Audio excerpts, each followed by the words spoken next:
Welcome to Boxing During Dinner, and no, I'm not the IBF welterweight champion of the world. Although the man right here to my right is Randall Bailey, who's been on Boxing During Dinner before, but now he's a champ once again. Randall, welcome to Boxing During Dinner. Thank you, thank you. Glad to be here. And Randall, that fight, and I'd have to be honest, you know, that whole thing about being objective and all that goes out the window. I've known this guy way too long to be objective. I was at work right before the show at my other job, my real job, which, you know, there's a real job too, but we do this more for fun, and, you know, we love boxing. And to hang out with Randall Bailey. And to hang out with Randall Bailey. But when that uppercut landed on Mike Jones's chin and he went down, I was jumping up and down in that control room. It's the same thing. Oh my God, dude, I was so happy, and I can't imagine that I was any happier than Randall Bailey was. Randall, it was quite an emotional moment. Yeah. You showed it in the ring. I mean, you know, 13 years after winning your first world title, you do it again. Describe the emotions you felt at that moment. I don't think the time frame had anything to do with it. I just think the hard work and dedication I had to endure during the training camp, you know, I had to really bite down and stay focused on the fight even before the fight even happened, you know, and just keeping myself away from certain things and just being alone a lot of times, and it just, at the end of the night, it just all came down on me because, you know, the job was done and it was well worth it. Right, and in that article I wrote for BoxingDuringDinner.com, I mentioned all the title shots you had, you know, where you came up short, and anybody else could have quit. I mean, you could have quit and said, you know what, I'm not gonna try again, but you kept on, you know, getting up, trying again, and here you are, and here's the belt. Yeah. Well, I'm my own worst enemy, you know. I don't like really being alone, so it's hard in training camp. But this time I dealt with it, and, you know, it just got really emotional for me, and, you know, it all paid off though. Now, Randall, one of the things in this fight, you know, as you know, obviously this is not news, but all three judges' scorecards had you down. At the, you know, leading up to the knockout that ultimately came, you had been very hesitant to engage and stuff like that, kind of threw very few punches. Was that part of the game plan all along? Were you waiting just for that golden opportunity, knowing that your power changes fights, or was there something more to it?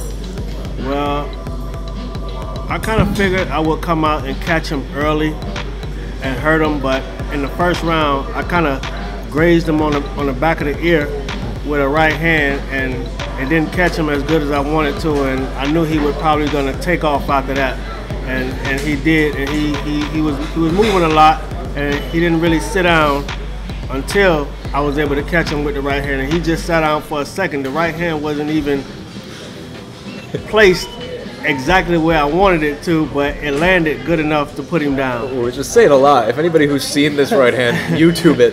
It looks like he got blown over by a hurricane. That first knockdown sent Mike Jones flying about 4 feet. No, he wasn't supposed to get up though. Once that right hand hit him, he wasn't supposed to get up.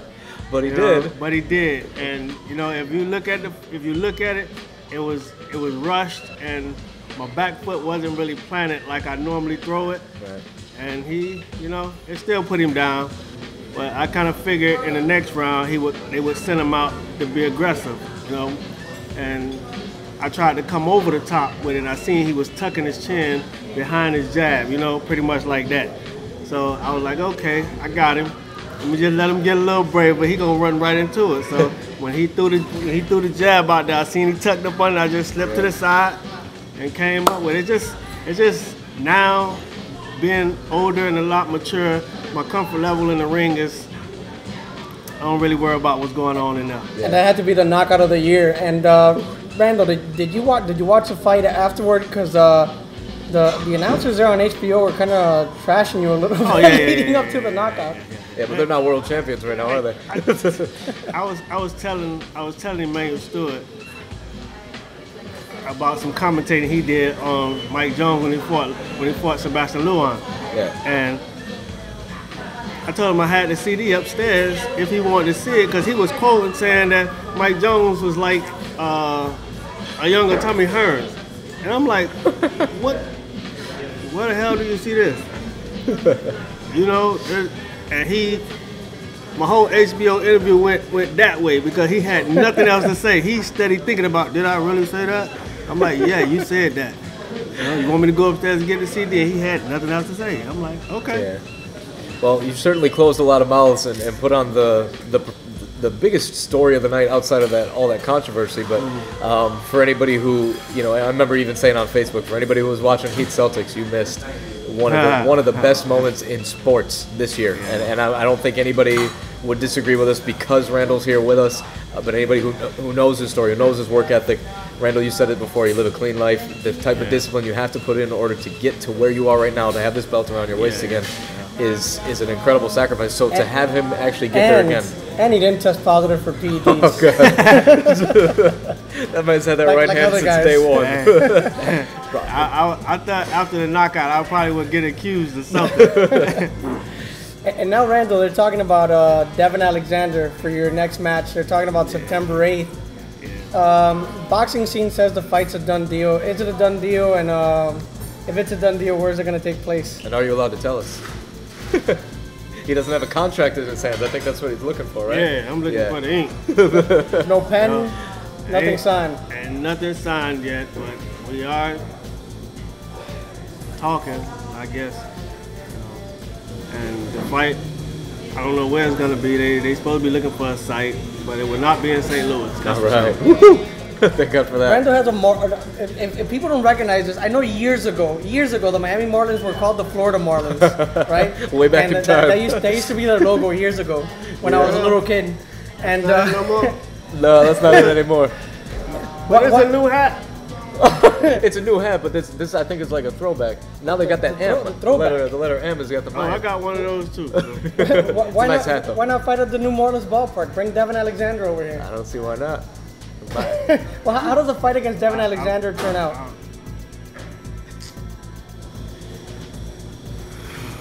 I hate to say that I'm gonna knock him out, but you know, that's what I train for. You know, I train to go in and land the punches I need to land, so the fight will not go the distance. It's gonna be a rough night for Devon Alexander. That's his bread and butter. Devon Alexander, obviously known as a speedster, likes to throw that jab out a lot, but never really lands much. He's a little dude. You know? I just fought one of the biggest welterweights in our division, and he was landing, but his punches wasn't. At 147, I literally scare myself sometimes because I don't intentionally want to go in. I want to say something real bad, but I'm not going to. I really don't intentionally go in to try to F somebody up, but it does happen. It's YouTube. It's boxing during dinner. You know what I love though? Randall pulls his punches here, but never in the ring. I know. Last time I was with Andre Berto. Yeah, he didn't want to say anything mean. Oh. How can you dislike Randall Bailey? That's the question of the night, man. And maybe you will, Devon Alexander. But obviously, if I'm envisioning now a Randall Bailey Devon Alexander press conference, I think the better talking is going to be done by this man here, right? Devon Alexander, not much of a talker. Kevin Cunningham's going to do the talking for him. Yeah. Hey, Vaughn Jackson did all the talking for Mike Jones. Yeah. He was saying that, his haircut is just like mine, and That's good. I heard Mike Jones wasn't giving much interviews before that fight. Mike, he was talking behind the scene. He didn't want me to see him talking, but he was doing a lot of talking behind the scene. You know, saying what he was gonna do, and on his Twitter page, you know, talking to his people. But yeah. And Randall, you know, you're the champ now. You're enjoying every moment, but you know now people are starting to talk that next fight, Devon Alexander, whoever it might be. You know, and there's always been those rumors about Floyd Mayweather wanting a fight when he gets out of prison. You know, it's not 3 years like Mike Tyson. It's 3 months. But you know, there has been a couple of rumblings about a Randall Bailey Floyd Mayweather fight. Has anybody even come to you with that? And obviously you would love to fight Floyd Mayweather and be able to take out the top fighter in the world. Like I said before, Floyd he's not fighting the way he used to fight. You know, he's not running around the ring trying to win on points. He's actually sitting in there fighting. So you know that gives guys a lot of opportunities. And with my power, that's a great opportunity for me because I get to hit him. You know. So hey, if the fight happens, I'm all for it. Shane Mosley put Floyd Mayweather in serious trouble when they fought, and that was about 3 years ago. I believe, it was almost 3 years ago. If Randall Bailey tags Floyd Mayweather with the same right hand, what happens after that? What's on a $100 bill? Benjamin Franklin. Benjamin? Yeah, Benjamin be flipped over backwards. It won't be face up, face down. Face down. Quote of the night. And that will shake the boxing world on its foundation. Sure would. What's been more significant to you, winning the fight on that night and the emotions you felt afterward, or in the several weeks since then, the people who've come up to you, the story? I mean, Facebook, your Facebook page still every day is getting blown up by people who you know and don't know, who feel like they were inspired by what you did at 37 years old. Yeah, I got like over 100 some messages I didn't even answer yet. It's just so many. You know, with people saying how inspired they were, that I didn't give up, you know, being down on all the cards, still, you know what I'm saying, knowing that I was gonna get the victory, even though it didn't look the part, you know? So, you know, that right there does a lot for me, you know? Fighting, I love to fight anyway, so. You know, it's like fun for me.